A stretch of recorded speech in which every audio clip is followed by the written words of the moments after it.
రాష్ట్రంలో జరగబోయేటువంటి లోక్సభ ఎన్నికలకు సంబంధించి అత్యధిక శాతం సీట్లు గెలవటం కోసం దేశంలోనే అఖిల భారత కాంగ్రెస్ కమిటీ తయారు చేసినటువంటి మేనిఫెస్టో హైదరాబాద్ దగ్గరలో తుక్కుగూడ ప్రాంతంలో రాజీవ్ ప్రాంగణంలో 6వ తారీఖు నాడు భారీ బహిరంగ సభ ఏర్పాటు చేసి ఆ బహిరంగ సభలో ప్రకటించేటువంటి అంశాన్ని పెద్ద ఎత్తున చేపట్టాలని చెప్పి కూడా కాంగ్రెస్ పార్టీ పక్షాన నిర్ణయం చేయడం జరిగింది.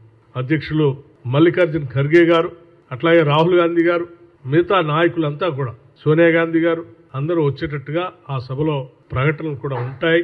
కాబట్టి పెద్ద ఎత్తున రాష్ట్ర వ్యాప్తంగా ఉన్నటువంటి కాంగ్రెస్ నాయకత్వం అంతా కూడా ఈరోజు దేశంలో జరిగే ఎన్నికలకి మన దగ్గర నుంచే మేనిఫెస్టో రిలీజ్ చేస్తున్నారు. కాబట్టి ఈ దేశం ఆశ్చర్యపోయేటట్టుగా 6వ తారీఖు నాడు తుక్కుగూడలో పెద్ద ఎత్తున కాంగ్రెస్ నాయకులు, కార్యకర్తలు, శ్రేణులు కదం తొక్కుతూ ఈ సభని విజయవంతం చేయాలని చెప్పి ఈ సందర్భంగా మీ ద్వారా రాష్ట్రంలో ఉన్నటువంటి మా కార్యకర్తలందరికీ పిలిపిస్తా ఉంది.